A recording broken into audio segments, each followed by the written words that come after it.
tema da nossa lição já foi lido nessa manhã, que diz que as causas da desunião devem ser eliminadas. Textual e verdade prática já foram mencionados. Vou fazer só menção da leitura diária, não de cada texto, mas do tema de cada um dos textos. O texto de segunda-feira é de Salmo 133, como já foi lido, a sua temática diz que a desunião expulsa as bênçãos da igreja. De terça-feira, Efésios 4, versículos 15 e 16 diz: a desunião impede o crescimento. Quarta-feira, João 17, 20 ao 26, união, o caminho para a comunhão e o amor.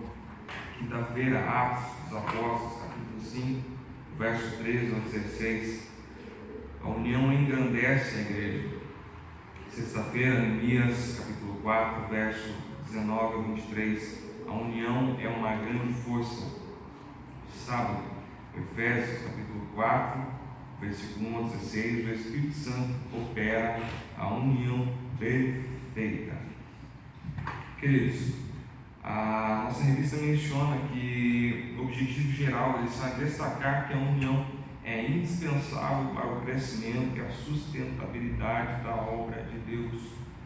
O texto foi mencionado, do textuário fala de Salmo 133, dizendo que ó quão bom e quão suave é que os irmãos vivam em união. O primeiro tópico da nossa lição, começando pela introdução, ele vai dizer: veremos nessa lição um conflito que surgiu entre diferentes classes sociais e como o problema foi solucionado. O primeiro tópico, ele diz que a união caracterizava os judeus libertos do cativeiro. Ele vai iniciar o primeiro tópico, subtópico, dizendo qual era a base dessa união. O texto diz: todos eram do mesmo povo e confessavam a sua fé no único Deus verdadeiro. O altar havia sido renovado, o templo levantado e o culto a Deus restaurado conforme os ritos da lei. A parte B diz: todos haviam experimentado o despertamento que se havia iniciado pelo rei Ciro. Todos haviam cooperado ativamente para a restauração da cidade de Jerusalém. Então, o tópico 1, o primeiro subtópico, ele fala sobre a união, que essa união caracterizava o povo judeu que havia sido liberto do cativeiro. E como foi mencionado na aula passada, a lição 7, ela falava sobre as questões vividas pelos samaritanos e pelos judeus, sobre aquela acepção ou talvez aquela rivalidade que havia entre aqueles dois povos. E aqui, quando o tópico fala que a união caracterizava aquele povo que havia sido liberto, ele menciona as bases dessa união. E a primeira base que ele menciona é que eles eram um só povo, ou seja, nesse momento, nesse contexto, não havia mistura de povos. Aquilo que se encontrava nos samaritanos, a miscigenação, aquela mistura, se dava em casamento com pessoas, em prostituição com outros povos. E aquilo destruía a característica do povo de Deus. Aquilo apagava a vontade de Deus. Aquilo destruía a linhagem que Deus tinha proporcionado ao povo. Então, nesse momento, o texto já vem dizendo que essa união era baseada em um povo que era puro. Era um só povo, não tinha mistura de raças. Depois ele vai dizer que eles tinham a sua única fé, a sua fé em um único Deus. Ou seja, não havia pluralidade de deuses como Baal e tantos outros deuses que eram cultuados, que eram adorados. Em outras épocas que eles tiveram reis que faziam leis, que produziam normas, que produziam decretos, que obrigavam o povo a adorar a outros deuses. Então esse povo já tinha sido cativo. Esse povo já tinha participado de momentos onde as suas lideranças o obrigavam a adorar a outros deuses, servir a outros deuses, cultuar outras imagens. Imagine a dificuldade do povo, sabendo que existe um só Deus, uma só palavra, um só caminho. mas as suas lideranças favoreciam outros deuses. Então, nesse momento, a união do povo também era caracterizada, porque todo o povo servia um só Deus, porque a sua fé era uma fé em comum, porque eles não eram privados do direito de exercer a sua fé. A outra característica que o texto menciona é que o altar tinha sido renovado, ou seja, eles tinham um lugar para ser encontrado e para adorar a Deus. Eles tinham um lugar propício, não era em outros lugares, não eram em outros montes, não eram em outros ajuntamentos, não eram em lugares secretos. Eles tinham um altar, eles tinham um lugar. O texto vai dizer que o templo foi levantado, ou seja, eles tinham um momento de estarem juntos na presença de Deus, e um templo que havia sido destruído já tinha sido levantado. A outra parte diz que o culto a Deus foi restaurado conforme os ritos da lei, ou seja, quando eles estavam na presença do Senhor, eles adoravam a Deus conforme todas as normas, conforme todos os ritos da lei. Aquela adoração era pura, aquela adoração não tinha mistura, aquela adoração glorificava o nome do Senhor. E esses motivos, esse conjunto que é listado nesse primeiro subtópico, ele diz que essa era a base daquele povo, essa era a base daquela união, mesmo sendo um povo tão pequeno diante dos seus inimigos, mesmo sendo um povo que tinha passado por tantas dificuldades, era um povo unido, porque mesmo sendo em menor número e mesmo tendo tantos inimigos, eles, ainda naquela humildade de poucas pessoas, eles conseguiram restaurar a cidade, eles conseguiram edificar a cidade, eles conseguiram reconstruir os muros, edificar os muros. Isso nos faz entender, queridos, que ainda que em algum momento nós sejamos em menor número, o propósito de Deus será cumprido e efetivado através das nossas vidas, se nós estivermos na presença de Deus, se a união for a nossa base, e se essa lista, se esses bens que aqui são mencionados forem a base da nossa união, nós cumpriremos o propósito de Deus. O segundo tópico vai dizer que essa união entre os judeus simbolizava a união que deve haver na igreja de Deus.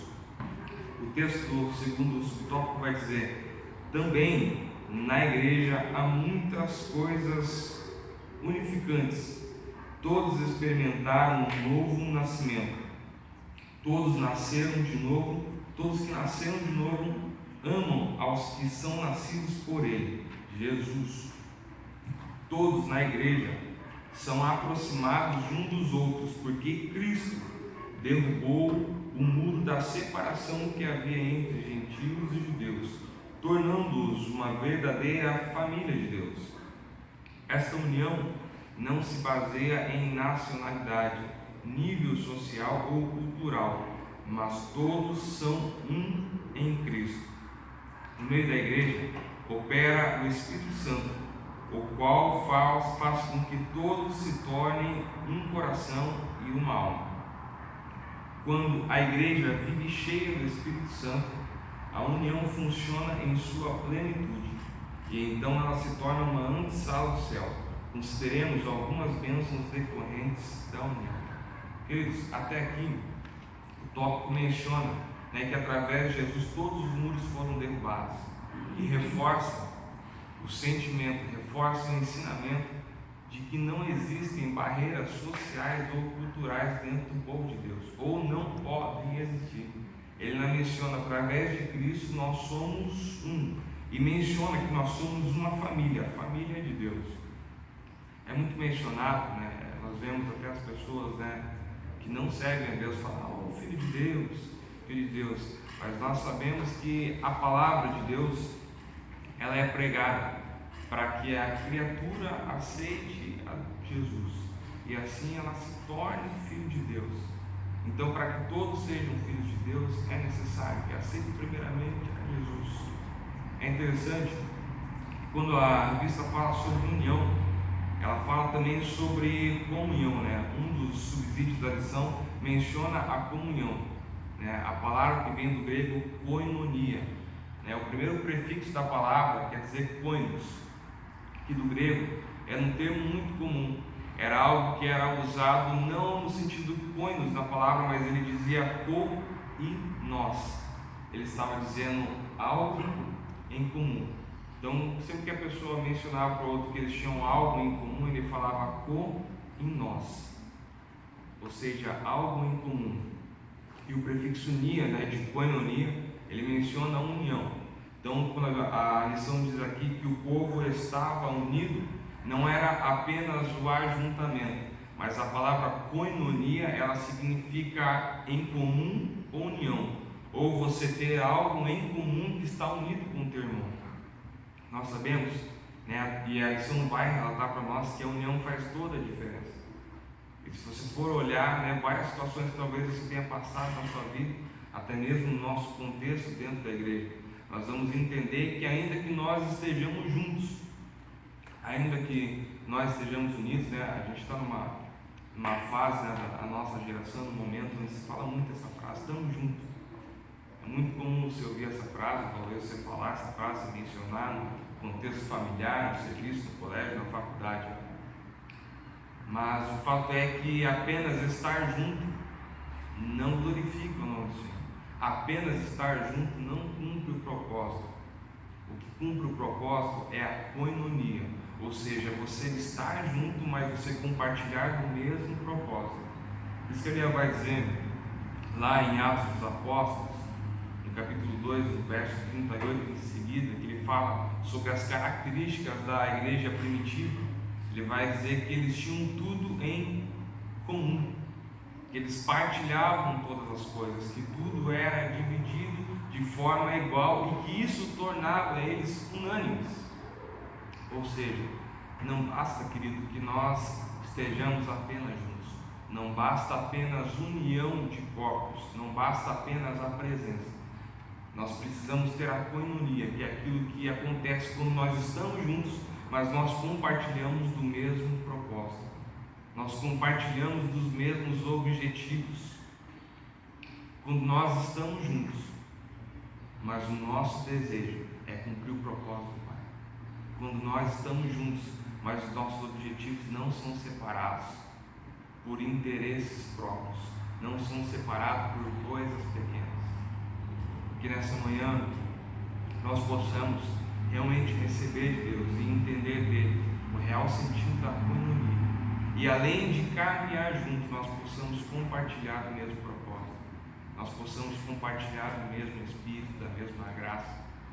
A oração que Jesus fez, o Pai Nosso, ela diz que o Pai é nosso e que o pão é nosso. Ou seja, nós estamos juntos e nós compartilhamos do mesmo Espírito. Nós compartilhamos aquilo que nós temos de melhor, o mesmo Jesus que trouxe a nós salvação e libertação, assim como esse povo recebeu libertação daquele cativeiro. O texto continua dizendo, falando sobre bênçãos, né, que são decorrentes da união. Ele vai dizer assim, na parte A do segundo subtópico: os crentes sentem apoio espiritual para a sua vida. Muitos crentes vivem cercados de pessoas que são contrárias à sua fé, são alvos de críticas de isolamento, de críticas e de isolamento, seja no trabalho, na escola ou na família. Que riqueza então é chegar à igreja e encontrar um ambiente fraternal e a união que predomina entre os irmãos. Ouçamos o que diz o salmista: quão bom e quão suave é que os irmãos vivam em união. Então ele menciona aqui que uma das primeiras bênçãos recorrentes da união é você ter o apoio espiritual na sua igreja. E é muito comum, queridos, que quando se fala em bênção, nós venhamos a esperar a bênção, né? Aprendi uma vez que um dos possíveis significados para a palavra bênção é favor divino e meio de felicidade. Ou seja, quando você fala em bênção, você está falando num favor divino e num meio de felicidade. A bênção que você precisa, a bênção que você espera, a bênção que você almeja. Mas aqui o texto sugere para nós que além de esperar uma bênção da parte de Deus, nós devemos ser uma bênção da parte de Deus na vida dos nossos irmãos, porque essa é uma bênção recorrente da união. É muito comum que nós venhamos a esperar das pessoas uma atitude, em relação a nós. E aqui ele fala que, uma das bênçãos é o apoio na vida espiritual. E ele menciona que muitas pessoas já são alvo de crítica e isolamento, ou seja, talvez pessoas que trabalham no contexto, lá no serviço, onde ninguém serve a Deus, talvez trabalhe numa empresa onde só você é cristão, talvez o irmão trabalhe numa igreja onde trabalha numa empresa onde existam várias religiões, várias manifestações de fé diferentes, ou como nós conhecemos muitos dos nossos irmãos queridos, que vêm de um contexto familiar onde só ele serve a Deus, onde ele vem no culto, recebe algo da parte de Deus, é abençoado, edificado, e chega em casa, ele é criticado, chega em casa, ele é excluído, chega em casa, ele não tem apoio, ele passa por dificuldades no sentido espiritual, e o autor do texto diz aqui, que bênção, chegar na igreja e ser apoiado. Muitas vezes nós esperamos que esse apoio, que esse conforto espiritual venha dos nossos líderes, venha dos nossos pastores, mas Deus, quando Ele enche alguém do Espírito Santo, querido, Ele não enche para que apenas um propósito seja cumprido em uma oportunidade aqui em cima do corpo.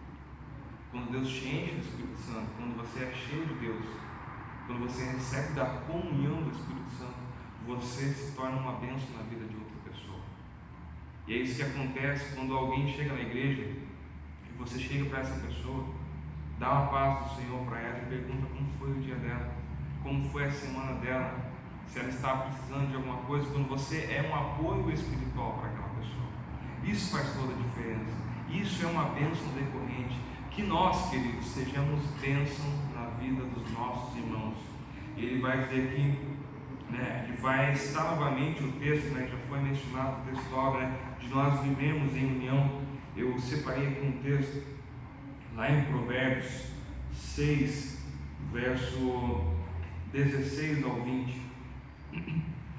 Ele vai dizer assim, Provérbios 6, 16 ao 20: Estas 6 coisas o Senhor odeia, e a 7ª a sua alma abomina: os olhos altivos, a língua mentirosa, mãos que derramam sangue inocente, o coração que maquina pensamentos perversos, pés que se apressam a correr para o mal, a testemunha falsa que profere mentiras, e o último, o que semeia contenda entre os irmãos. Então, o autor ele vai mencionar 6 coisas que o Senhor odeia, e a 7ª ele vai dizer que Deus abomina. O que Deus abomina perante a Bíblia? Aquele que semeia contenda entre os irmãos. Ou seja, queridos, muitas vezes nós permitimos, que algo comece no nosso coração, e é sempre dentro de nós, é sempre no nosso coração, é sempre nos nossos pensamentos, que algo de negativo e algo de ruim começa a ser construído. E muitas vezes nós não colocamos no altar de Deus, muitas vezes nós não repreendemos como nós deveríamos fazer já de início, e aquilo no nosso coração vai caminhando, aquilo vai prosperando de uma forma negativa. E muitas vezes até de uma forma desintencional, mas quando o nosso coração já está completamente convicto por aquele sentimento, nós permitimos que coisas negativas saiam dos nossos lábios. E talvez em algum momento a gente esteja produzindo ou semeando uma contenda entre os nossos irmãos. Talvez a gente semeie algo negativo na vida de uma pessoa que passou uma semana tão difícil, um dia tão atribulado, passou por tantas dificuldades, e quando a gente encontra aquela pessoa, em vez de falar de bênção, falar de Deus, de construir algo, de edificar aquela pessoa, muitas vezes nós semeamos uma contenda. E aí vai dizer que Deus abomina isso. Abomina não a pessoa, mas abomina a situação, abomina essa característica, que nós possamos realmente glorificar o nome do Senhor com todo o nosso viver, com todas as nossas atitudes, em nome de Jesus. Outra bênção que é mencionada no texto Na parte C,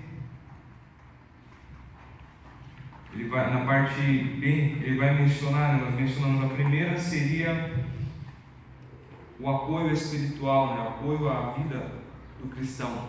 A parte B vai dizer: na igreja levamos as cargas uns dos outros. Existem cargas que cada um tem de levar sozinho, mas existem também cargas em que podemos ajudar uns aos outros. Que bênção na hora do apelo saber que a igreja pode ajudar em oração. O texto já é autoexplicativo, ele diz que existem cargas que nós devemos carregar, até mesmo porque existe um chamado a cada um de nós, existe um propósito específico para cada um de nós, existe um caminho, existe uma jornada, existe algo que Deus planejou para a sua vida, que Deus projetou para a sua vida, e é só você que vai cumprir. Até é por esse motivo que nós não precisamos almejar ou até mesmo invejar algo que tenha acontecido na vida do nosso irmão, porque existem coisas preparadas e reservadas particularmente e essencialmente para cada um de nós. Mas também existem nessa caminhada dificuldades que são reservadas apenas a nós. É por isso que muitas vezes você vai olhar talvez para uma pessoa que nasceu no mesmo contexto de vida que você, que talvez tem oportunidades iguais a você, mas não passou pelas mesmas dificuldades que você passou. E às vezes você pensa: Senhor, mas por que eu estou passando por isso? Se fulano está caminhando comigo há tanto tempo, fulano não passa por isso, fulano não passa por essa dificuldade, parece que isso só chega na minha porta, parece que isso só chega na minha casa, parece que isso só acontece comigo. Uma das coisas que eu mais ouço falar: meu Deus, parece que esse tipo de dificuldade só acontece na minha casa. Não, queridos, existem dificuldades e existe um peso de carga que é só para você. E se Deus te permitiu passar por isso, é porque Ele conhece a tua capacidade. E o mesmo Deus é quem gera em você força e resiliência para cumprir o propósito, para superar essa dificuldade. Mas o autor do texto também vai dizer que existem cargas que nós podemos dividir. Existem cargas que nós não precisamos levar sozinhos. Existem cargas que, quando nós dividimos com o nosso irmão, nós somos abençoados. Texto de 1 Tessalonicenses, no capítulo 5, verso 14, ele vai dizer: rogo-vos também, irmãos, que admoesteis os desordeiros, consoleis os de pouco ânimo, sustenteis os fracos e sejais pacientes com todos. Ou seja, sustentar os mais fracos. Isso não quer dizer que de uma forma natural nós somos melhores ou mais fortes, mas isso quer dizer que naquela fraqueza que o nosso irmão tenha, talvez nós já tenhamos superado e nós sejamos um canal de bênção para ajudar o nosso irmão a superar. Talvez vão existir momentos em que você ainda tem uma fraqueza em determinada área que Deus está gerando um caráter espiritual em você, e nessa determinada área que você tem essa dificuldade, Deus pode e Deus quer levantar o seu irmão para te ajudar. Ele vai dizer aqui de nós sermos pacientes para com todos, ou seja, não exercer a paciência somente naquelas pessoas a quem nós temos um carinho especial, mas a paciência para com todos. A parte C do segundo subtópico também vai dizer que a união nos faz fortes. O texto diz: uma ovelha sozinha é facilmente arrebatada, mas quando está com o rebanho é protegida. Uma pedra sozinha pode ser levada ou jogada, porém quando estiver edificada dentro do muro é mais difícil tirá-la. O texto de Eclesiastes 4, do verso 9 e 10, ele vai dizer assim: melhor é serem dois do que um, porque tem melhor paga do seu trabalho, porque se um cair, o outro levanta o seu companheiro. Mas ai do que estiver só, pois caindo não haverá quem o levante. Ou seja, queridos, caminhar sozinho, solidão, não é algo que Deus tem reservado, não é a vida que Deus quer para nós. A vida que Deus quer para cada um de nós é uma vida de cumplicidade, de união, de companheirismo. Porque que o nosso coração almeje sempre estar com alguém. Procure estar com as pessoas, procure estar unido, procure ter comunhão, procure semear coisas boas. Porque se algum dia alguém tropeçar do seu lado, querido, é você quem vai levantar. Muitas vezes a gente espera, não, fulano está passando por uma dificuldade, vamos ver o que o líder pode fazer, vamos ver o que o pastor pode fazer. E às vezes é a coisa que Deus já tem colocado na sua vida para você ajudar. Às vezes é uma situação que Deus já tem gerado em você suficiência espiritual para ajudar aquela pessoa, para dar o suporte, para ajudar, para levantar. Mas muitas vezes nós nos esquecemos. É mais fácil transferir a responsabilidade, mas que nós possamos receber e assumir essa carga responsiva e ajudar os nossos irmãos, porque essa união nos torna mais forte. A parte dele do texto vai falar sobre a quarta bênção decorrente da união. E ele vai dizer que uma igreja que vive em união tem um testemunho maravilhoso. Jesus disse que através dessa união o mundo conheceria que ele foi enviado por Deus. Pela união o mundo conhecerá também os verdadeiros discípulos de Jesus.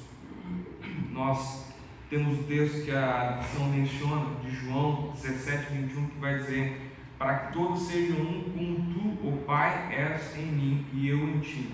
E também eles sejam um em nós, para que o mundo creia que tu me enviaste.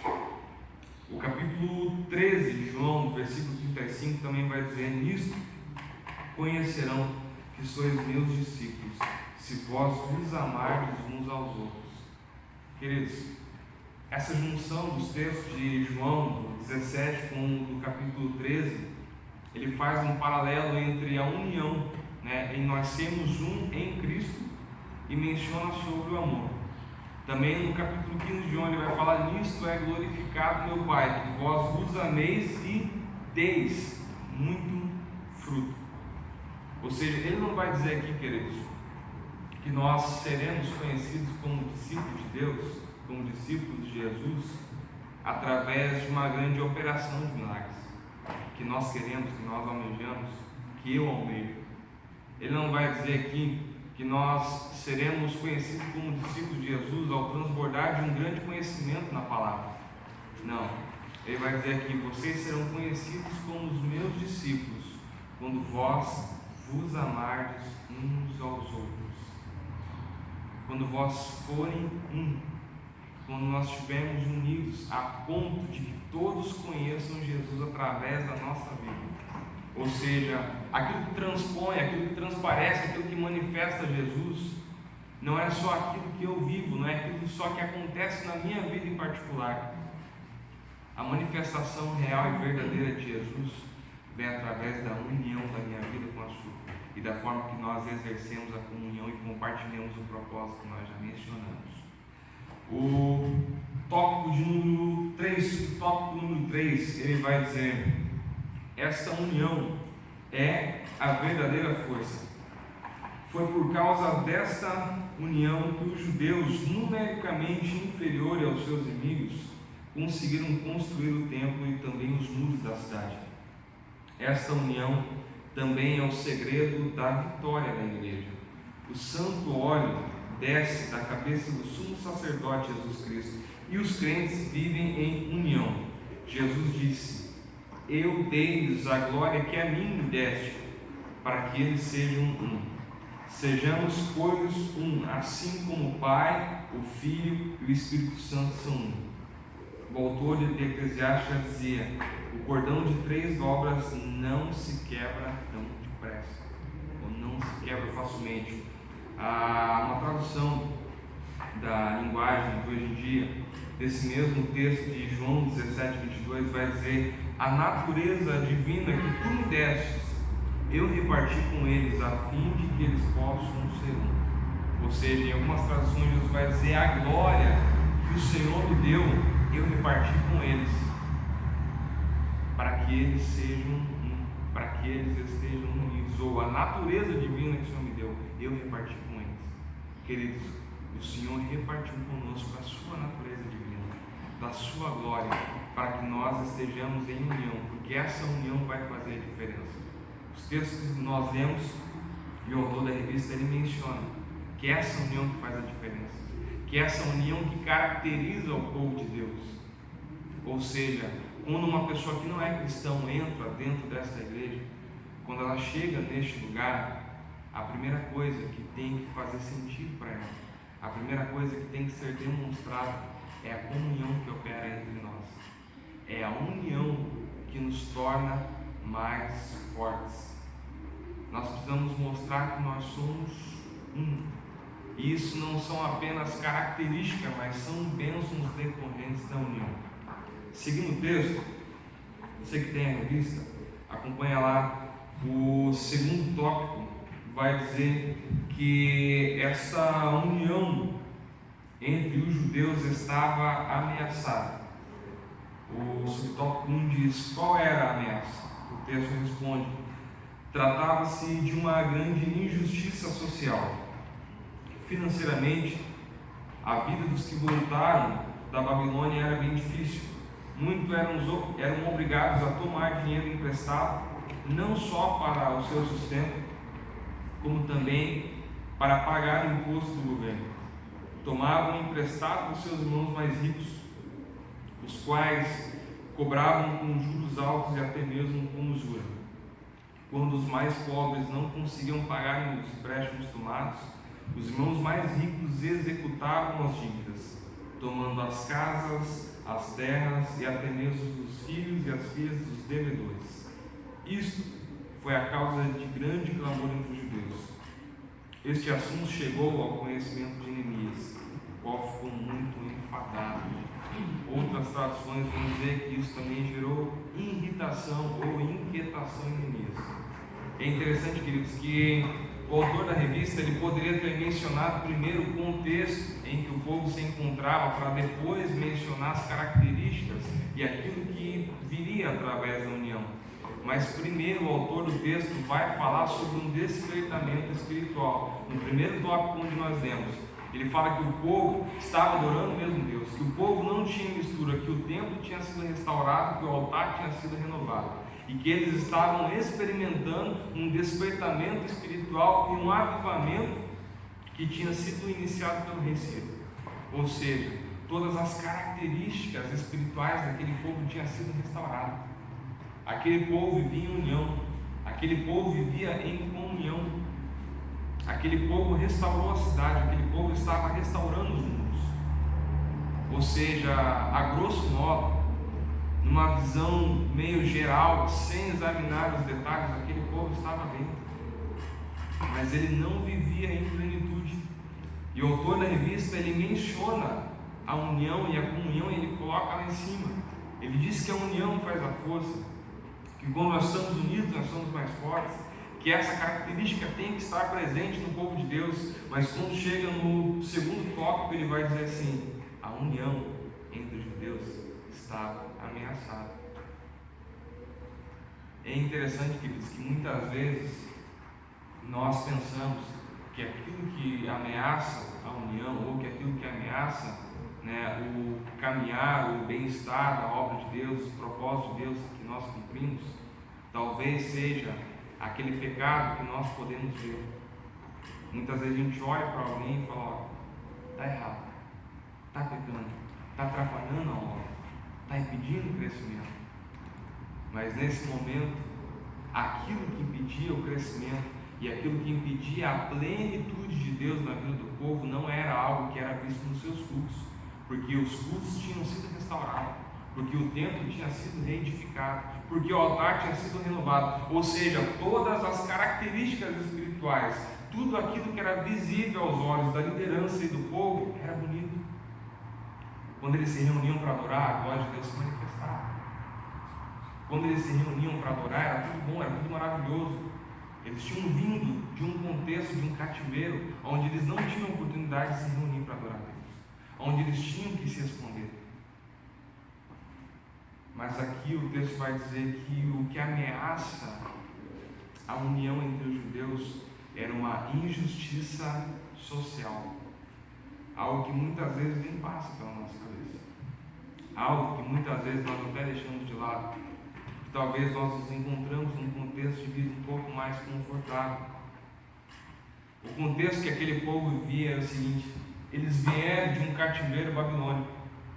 Existe uma premissa dentro da sociologia que diz que o ser humano ele se sente mais alegre, ele se sente mais satisfeito, ou ele tem uma tendência de sentir êxito e felicidade quando ele retorna ao seu lugar de origem, ou seja, quando ele retorna à sua terra natal, quando ele retorna àquele lugar onde ele nasceu, aquele lugar de conforto, aquele lugar onde ele conhecia tudo. E aquele povo, ainda que o povo de Deus, mas também o ser humano, eles se encaixam nesse contexto.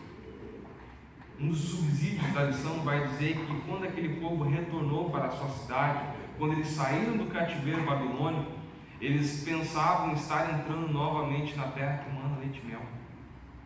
Eles vieram alegres, eles vieram confiantes. E quando o povo mais pobre retornou, o primeiro impacto que eles tiveram foi uma seca, foi uma falta de chuva, que trouxe um impacto enorme na agricultura. Ou seja, tudo aquilo que eles estimavam produzir, eles não conseguiam produzir. O contexto e os textos que se seguem vão dizer que o povo tinha dificuldade para produzir o trigo para o seu próprio alimento. Eles tinham dificuldade para fazer algo para poder se sustentar. E o contexto vai dizer também que eles deviam altos tributos. O subsídio vai dizer que eles deviam ao rei persa anualmente 20 milhões de dáricos em ouro, ou seja, uma alta carga tributária. Eles tinham dificuldade para produzir, para poder comer, e também tinham uma alta carga tributária, tributos altos para pagar para o rei. E diante dessa dificuldade, o que eles faziam? Eles começavam a emprestar dos seus irmãos mais ricos. E não conseguiam pagar, porque eles emprestavam para poder comer e para poder pagar os tributos do rei, e não tinham como produzir para vender, para pagar os tributos, pagar aquilo que eles comiam e pagar os empréstimos e os juros altos. Eles acabavam perdendo as suas propriedades, acabavam perdendo as suas terras, acabavam perdendo as suas casas, e muitos deles, como a lição diz, acabavam perdendo seus filhos e as suas filhas, que eram levados como escravos, como servos pelos seus irmãos. É interessante nós entendemos, queridos, que o povo não estava sendo subjugado por outra nação, como nós vemos no período dos juízes, que a Bíblia vai dizer que em juízes o povo pecava, Deus enviava juízo sobre o povo, né? O povo era predominado por outro povo, como foi diante dos medianitas e diante de tantos outros, e era meio que um ciclo vicioso. O povo pecava, vinha juízo, e o povo se arrependia, Deus levantava um juízo, um libertador para o povo. Mas aqui não, nesse contexto não. O povo estava sendo subjugado pelo seu próprio povo, pelos seus irmãos, pelo povo que eles encontravam na igreja todo final de semana. Aquele mesmo povo era o que subjugava, era o que praticava essa injustiça social, era o que colocava aquele ser humano tão para baixo. E aqui o texto menciona que isso fez com que o povo clamasse a Deus. Nós vemos na Bíblia tantos motivos de clamor, né? Quando a pessoa pecava, quando a pessoa passava por uma situação, como Davi, né, fez oração a Deus: Senhor, tem misericórdia de mim, não retire de mim o teu espírito. Tantos outros clamores que é mencionado na Bíblia, como o de Abacuque, que diz: Senhor, aviva a tua obra. E aqui nós vamos ver uma nação, uma parte do povo, que é a maior parte do povo, que os irmãos favorecidos, os irmãos mais ricos eram poucos. Ou seja, um clamor de um povo por causa de uma injustiça social dentro do povo que é conhecido como o povo de Deus. É interessante nós entendermos, queridos, que aqueles irmãos que emprestavam dinheiro, eles já emprestavam sabendo que os outros não conseguiriam pagar. E eles já emprestavam para ter uma renda. Essa palavra, usura, ela não é muito utilizada, pelo menos eu mesmo não conhecia antes de ler a revista, mas esse termo usura, diante do contexto atual, ele vai falar sobre rendimentos, sobre renda, sobre algo a mais. Mas nesse contexto, além disso, a palavra usura vai significar uma sobrecarga, ou seja, o irmão que tinha condições, que tinha uma vida financeira melhor, escalada, ele não emprestava para ajudar, ele emprestava com usura, ele emprestava com uma sobrecarga, ele emprestava de uma forma que ele conseguiria subir em cima do seu irmão para ter uma vida melhor. Ele emprestava um dinheiro sabendo que depois ele ia ganhar um escravo, ele ia ganhar um servo, ele ia ganhar um jovem de 14, 15, 16 anos que trabalharia para ele a vida inteira, através daquele juro, daquela usura. Algo que já tinha sido falado por Deus lá em Levítico. Deus já tinha falado ao povo que não queria que o povo emprestasse dinheiro a juros. Lá em Levítico, o próprio Deus diz que não era para ser emprestado dinheiro a juros, porque isso subjugava o povo.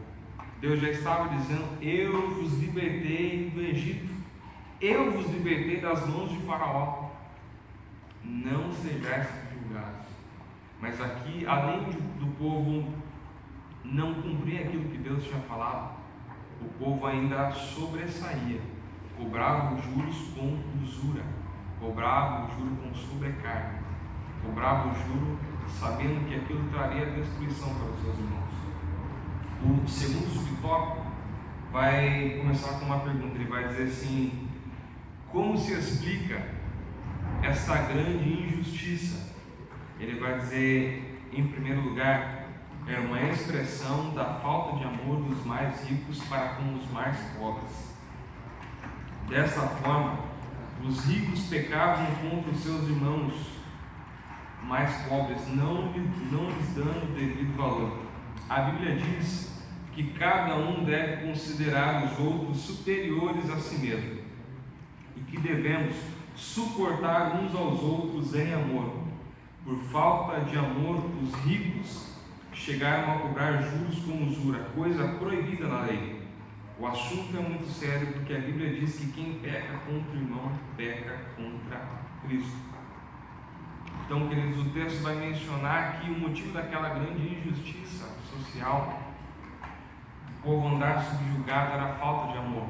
O texto de 1 João, para quem quiser acompanhar, 1 João, no capítulo 3, versos 16 ao 18, o autor vai dizer: nisto conhecemos o amor de Deus, que Ele deu a sua vida por nós, e nós devemos dar a vida pelos irmãos.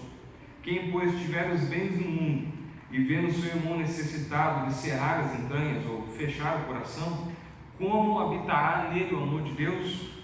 O verso 18 vai dizer: meus filhinhos, não amemos de palavra, nem de língua, mas por obra e em verdade. Queridos, o texto vai dizer: nisso nós conhecemos o amor de Deus, que Ele deu a sua vida por nós. Diante de todas as formas que nós conhecemos o amor de Deus, que nós entendemos o amor de Deus, seja pelo ar que nós respiramos todos os dias, seja pelas bênçãos que Ele tem nos concedido, seja pelas oportunidades que o Senhor tem nos concedido. Aqui o autor vai dizer: sobre todas essas coisas, nisso nós conhecemos o amor de Deus, que Ele deu a sua vida por nós. E Ele não vai dizer e nós podemos, Ele vai dizer e nós devemos, ou seja, é uma frase no imperativo. Nós devemos dar a nossa vida pelos irmãos. Ele vai dizer: quem tem os bens do mundo e vendo seu irmão necessitado, fecha para ele o coração. Como habita nessa pessoa o amor de Deus? Na última parte do texto, no versículo 18, ele vai dizer: meus filhos, não amemos de palavra. O que ele está dizendo? Não amemos só de teoria, que não seja só por palavra, que não seja só por estudo, que não seja só em teoria. Ele vai dizer: não amemos nem de língua. O que isso quer dizer? Não amemos só pelo som, só pela produção sonora. Não adianta só a gente falar de amor, não adianta só a gente cantar sobre amor. Ele vai finalizar o texto dizendo: amemos por obra e em verdade. Ou seja, amar por obra quer dizer que o amor que Deus tem proposto a nós não é um amor que nós podemos viver de braços cruzados. Ele vai dizer: amemos em verdade. Quando ele diz amemos em verdade, ele está dizendo que existe um tipo de amor que é vivido de uma forma mentirosa. Não adianta a gente falar, não adianta a gente pregar, não adianta a gente cantar. Ele está dizendo: queridos, vamos amar por obra e em verdade. Muitas vezes a gente acha que os maiores problemas que o povo de Deus passa estão relacionados a atitudes ou pecados que, como nós temos pecados que nós podemos ver. Mas Jesus vai dizer que todos os mandamentos se resumem ao amor. Agora ele vai dizer que Jesus é interpelado pelo escriba. O escriba pergunta para Jesus o que ele tinha que fazer para viver eternamente, para nunca morrer. Jesus fala o que a lei diz. Ele diz: a lei diz: amarás o Senhor teu Deus de todo o seu entendimento, com todo o teu coração, com todas as tuas forças e com toda a tua alma, e o teu próximo como a ti mesmo. Jesus diz para ele: tu conheces a lei, fazes e viverás. Ele está dizendo: fazes e nunca morrerás, porque ainda que se finde o seu tempo aqui, você viverá um tempo de eternidade com Deus. Ou seja, tudo se resume ao amor. E a falta de amor foi o que fez o povo sair da presença de Deus. Foi o que fez com que o povo clamasse a Deus por uma libertação mesmo dentro do seu povo, mesmo dentro dos seus irmãos. Vamos seguir. O tópico de número 2, na parte B, ele vai dizer que a atitude dos ricos era uma expressão de dureza contra os seus irmãos. Eles queriam ficar ainda mais ricos às custas da miséria dos seus irmãos mais pobres. Não lhes importava o choro de seus irmãos, a opressão fazia endoidecer até o sábado. Eclesiastes 7:7. Ninguém busque o proveito próprio, ou ninguém busque os seus próprios interesses. Antes, cada um busque o que é do outro. Busque o que é do outro. Lá em Coríntios capítulo 13 também ele vai falar que o amor ele é sofredor, que o amor não se porta com indecência, que o amor não cobiça mal, que o amor não pleiteia o mal. Ele vai dizer assim: o amor não busca os seus próprios interesses. Queridos, que o amor de Deus na nossa vida nos proporcione essas atitudes, essas virtudes, que a cada dia nós possamos buscar o interesse dos nossos irmãos, e como a palavra diz, nós possamos suportá-los em amor. E esse suportá-los em amor, como já foi ensinado, mencionado, ele não é o suportar no sentido do irmão falar alguma coisa, do irmão ter uma opinião diferente da sua, seja na esfera da palavra, seja na esfera religiosa, seja na esfera política. Esse suportar não é você ouvir e deixar para lá. Esse suportar é você fazer com que a sua vida em amor seja suporte para o seu irmão nas dificuldades que ele encontrar. Ou seja, se o seu irmão encontrar dificuldade, o suporte que Deus vai dar para essa pessoa é você em amor. O suporte que Deus vai dar para essa pessoa, a muleta que Deus vai dar para essa pessoa não mancar mais é você em amor. Sigamos. O terceiro tópico vai dizer que Neemias solucionou o problema. O subtópico diz: Neemias convocou um grande ajuntamento, reuniu o povo e lembrou a todos que os irmãos mais pobres estavam sendo literalmente escravizados. Confrontou-os com a sua injustiça, perguntando-lhes: vender-se-iam a nós? Então se calaram e não acharam o que responder. Queridos, Neemias pergunta ali, essa parte da lição diz vender-se-iam a nós, mas o texto de Neemias ele diz bem assim: nós estamos praticando uma injustiça, e agora os nossos irmãos, nós vamos vender eles como escravos novamente, como nós fomos escravos na Babilônia, como nós fomos cativos. Será que o nosso coração é tão duro que nós vamos vender os nossos irmãos novamente? Ou será que os nossos irmãos vão ter que se vender como escravos a nós mesmos? E o texto vai dizer que isso calou as pessoas. O segundo subtópico vai dizer que dentro dessa solução de Neemias, ele faz uma proposta conciliadora. O texto vai dizer: deixemos este ganho, restituí-lhes hoje. Neemias incluiu-se na proposta. Ele e seus auxiliares haviam emprestado juros. Notem bem, juros a juros, mas sem usura. E Neemias estava disposto a não receber os juros. Terceiro subtópico diz: a proposta de Neemias foi acatada.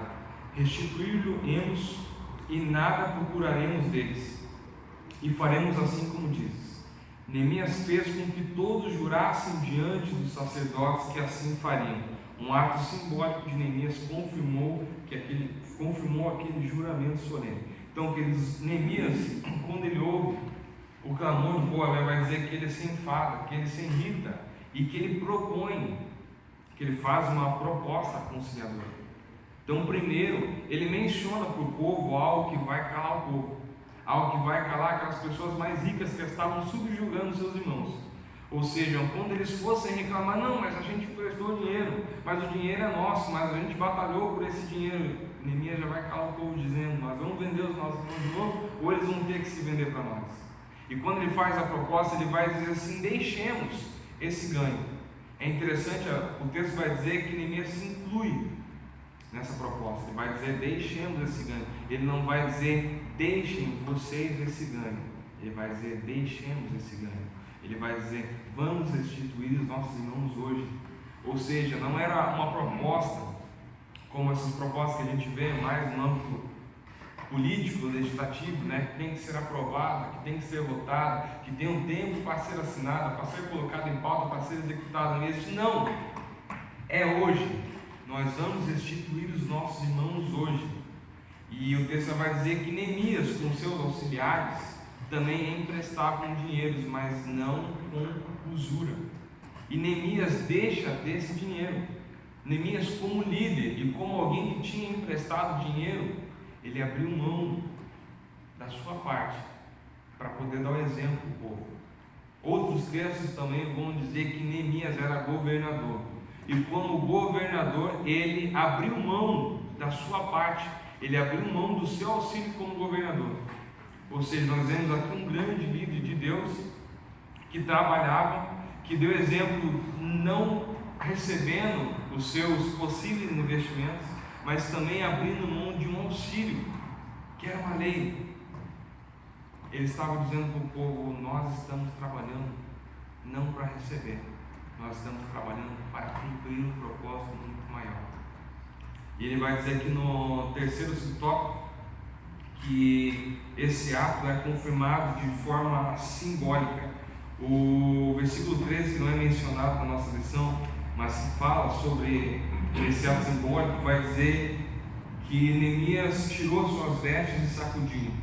E o texto vai dizer, assim sacuda Deus todo homem da sua casa e do seu trabalho, que não confirmar esta palavra, e assim seja sacudido e vazio. E toda a congregação disse amém. Ou seja, Neemias pegou uma parte da sua roupa e sacudiu diante do povo e disse, desse mesmo jeito que eu sacudi a minha estola, que eu sacudi a minha roupa, vai ser sacudido a casa daquele que não cumprir essa palavra.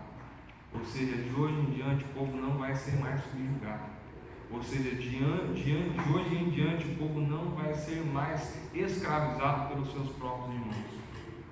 Dessa mesma forma que essa roupa está sendo sacudida, Deus vai sacudir a casa de quem praticar essa injustiça social. Ela vai dizer que dessa forma Neemias resolve o problema do povo.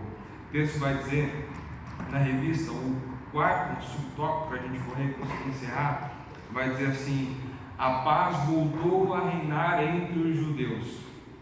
O primeiro subtópico diz, surgindo um problema entre os irmãos, deve logo ser tratado com muita diligência. Quando um líder do povo for ignorante, desinteressado ou negligente, o resultado poderá vir a ser uma contaminação grave. Faz parte das atribuições do ministro manter a boa ordem na igreja. Ele deve enfrentar os problemas com humildade, imparcialidade e com sabedoria de Deus. Neemias foi nesse sentido um exemplo para os que estão à frente da obra do Senhor. Assim como Deus fez com Neemias, Ele quer fazer com seus servos hoje. Isto é, Deus quer abençoar seus servos e confirmar as obras das suas mãos. Queridos, quando o texto diz ali que os problemas devem ser solucionados com diligência, essa palavra diligência, ela vai significar um interesse, um cuidado. Você resolver algo com diligência, é você resolver com urgência, é você resolver com presteza, é você resolver com agilidade, com cuidado e com zelo. Ou seja, o autor do texto diz ele está dizendo que Neemias resolveu com carinho aquela situação, com diligência, com urgência. E ele, como líder, ele foi imparcial. A revista fala sobre humildade, imparcialidade e sabedoria.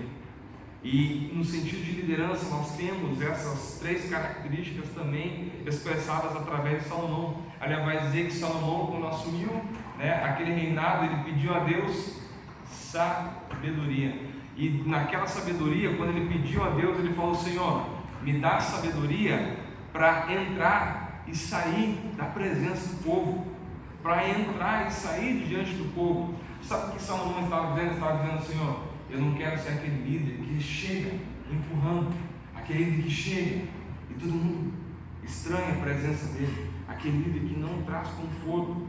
Ele estava dizendo: Senhor, eu quero sabedoria, ou seja, humildade, para entrar e para sair da presença do povo. Aliás, vai dizer que Salomão foi um grande rei, e numa das suas decisões, das mulheres que brigavam pela criança, a decisão de Salomão foi cortar a criança no meio. Talvez outro líder analisaria a situação de uma forma mais intensa: não, vamos tentar dar 70% para essa que está dizendo que o filho é dela, vamos dar 30% para outra que está dizendo que o filho é dela, mas que não tem a prova, que levantou a suspeita. Mas ele é imparcial. Ele diz: vamos dividir a criança no meio. E com essa atitude a mãe verdadeira falou: não, então dá para o filho tal. Humildade e imparcialidade vieram através da sabedoria que ele pediu a Deus. E ainda que talvez nessa manhã, talvez você pense no seu coração: não, mas eu não sou líder, eu não exerço nenhum cargo eclesiástico, eu não lidero nenhum departamento. Mas, querido, Deus te chamou como líder. Você é cabeça. Talvez você, querido irmão obreiro que está aqui nessa noite, você também é um líder na sua casa, você é um sacerdote dentro do seu lar. E existirão conflitos. Isso não é uma condicional. Se existirem, não, existirão conflitos. Toda família tem conflitos. Talvez no teu serviço você exerce uma posição de liderança. E assim como Deus fez com Neemias, Deus quer fazer na sua vida. Quer te dar sabedoria para você exercer com humildade, para você exercer com imparcialidade. Quando o texto fala aqui na revista que Neemias foi imparcial, o texto está fazendo alusão à atitude dele. Porque quando ele pediu, quando ele decretou que o povo não cobrasse mais usura, ele estava mexendo ou tocando na ferida daquelas pessoas que tinham mais dinheiro, daquelas pessoas que cumpririam e pagariam os seus tributos em dia, daquelas pessoas que trariam ofertas maiores para a construção e edificação da cidade, dos muros, do templo, dos sacerdotes. Ou seja, Neemias não estava olhando para a situação financeira. Não importava para ele quem era rico, quem era pobre, não importava para ele o sobrenome, não importava a família, não importa de onde vem, não importa quem é, não importa o que você tem na sua mão. Imparcialidade. Ele estava olhando para os mais pobres e estava olhando para os mais ricos. O segundo subtópico vai dizer que os problemas relacionais devem ser tratados carinhosamente.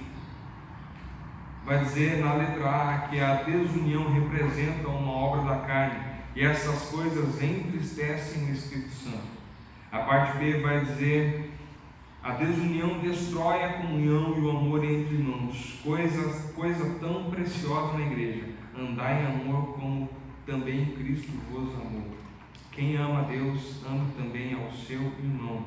Jesus orou para que todos sejam um, como tu, ó Pai, és em mim e eu em ti. A letra C ele diz: finalmente devemos cultivar nosso testemunho diante do mundo. A união entre os crentes é o selo da estabilidade espiritual e da paz na igreja. Queridos, texto de Hebreus, capítulo 12, verso 14, ele vai dizer: seguir a paz com todos e a santificação, sem a qual ninguém verá a Deus. Você está dizendo, antes da santificação, vamos seguir a paz. Esse povo estava vivendo a santificação. A revista passada falava sobre as características do povo de Deus e do povo samaritano, de como o povo samaritano errou, daquilo que eles fizeram de errado. das atitudes erradas que eles fizeram. E aqui o povo estava fazendo tudo de forma correta. Tinha despertamento espiritual, tinha avivamento. Todo avivamento genuíno traz a oração, a busca pela palavra, pelas sagradas escrituras. Ou seja, o povo tinha o avivamento, o povo tinha a santidade, o povo tinha a separação, mas estava faltando seguir a paz com todos. Não seguir a paz com aqueles que nós temos um carinho maior, não seguir a paz com aqueles que são mais chegados, com aqueles que são mais amigos, com aqueles que participam do nosso ciclo de amizade mais próximo, mas é seguir a paz com todos. Fica de pé comigo, vamos fazer uma oração.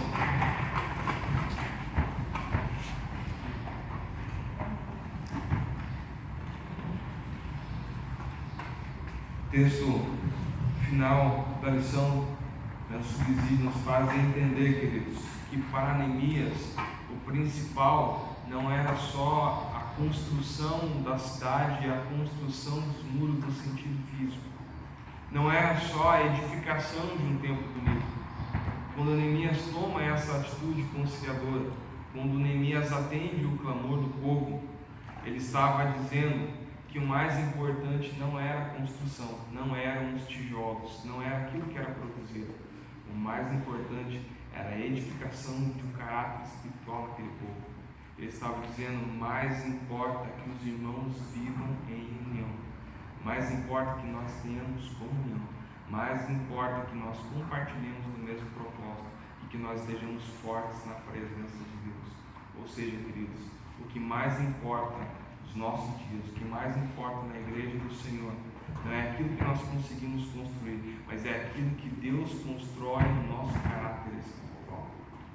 Eu quero te convidar a fechar os seus olhos, também mencionar aqui a minha gratidão à superintendência da Escola Bíblica Dominical, Evangelista Reza, Ricardo Teixeira, irmão Flávio, Deus abençoe poderosamente. Também agradecer a pessoa do pastor Reginaldo, toda a liderança da nossa igreja, pela oportunidade, pela confiança de estarmos juntos nessa manhã, passando um pouco mais de Deus e aprendendo junto, também sendo ministrados pela parte de Deus. Feche seus olhos. Pai, nós te louvamos, Senhor, e te damos graças por essa manhã maravilhosa que o Senhor nos concedeu, pela oportunidade, Senhor, de estarmos mais uma vez na Sua presença, Pai, nessa manhã fria, Pai, mas nesse dia maravilhoso que o Senhor tem nos concedido, Pai. Como é bom, Pai, iniciar o nosso domingo, iniciar a nossa semana aos Seus pés, Pai, recebendo de Ti conhecimento, ó Pai amado, compreendendo, ó Pai, que a união faz a diferença, Pai, compreendendo, ó Pai amado, Deus, que essa comunhão, Pai, que essa coinonia, Pai, nos permite compartilhar, ó Pai, do mesmo propósito, viver os Teus propósitos, Pai, cumprir os Teus propósitos, Pai, em nome de Jesus, que cada um dos Teus filhos que aqui está, Pai amado, receba de Ti de uma forma sobrenatural, Pai, um avivamento verdadeiro, um despertamento espiritual, Pai, e também um amor de uma forma genuína, Pai, um amor que seja cumprido, que seja realizado, que seja efetivado e manifestado, Pai amado, em cada situação, Pai, em cada atitude, ó Pai amado, Deus, em cada gesto, Pai, em nome de Jesus, que a cada dia nós possamos amar os nossos irmãos, ó Pai, nós possamos, ó Pai, ser o suporte espiritual para eles, ó Pai, nós possamos suportá-los, ó Pai, nós possamos sustentá-los, ó Pai, que a cada dia, Pai amado, em nome de Jesus, ó Pai, ainda, Pai amado, que talvez, ó Pai amado, nós tenhamos, ó Pai, um desejo que seja diferente, Senhor, mas em nome de Jesus, que o nosso maior propósito, ó Pai, que é habitar contigo, ó Pai amado, nas moradas celestiais, ó Pai, que é cumprir, ó Pai amado, Deus, que é levar as boas novas, ó Pai, que é manifestar o Teu reino, Pai, que é ganhar almas, ó Pai amado, que é viver na Sua presença, Pai, que esse propósito em comum seja partilhado e vivido todos os dias, ó Pai, envia sobre nós a cada dia comunhão do Teu Espírito Santo, de uma forma verdadeira, de uma forma real, Pai amado, em nome de Jesus, Senhor, que a cada dia, Pai, esta igreja, Pai, esse povo de Deus, Senhor, esteja unido na Tua presença, Pai, e nós possamos fazer a diferença, Pai, em nome de Jesus, ó Pai, continuando nos abençoando, Senhor, e derramando mais de Ti sobre as nossas vidas, ó Pai, em nome de Jesus, nós Te louvamos e somos gratos por tudo, Deus. Amém.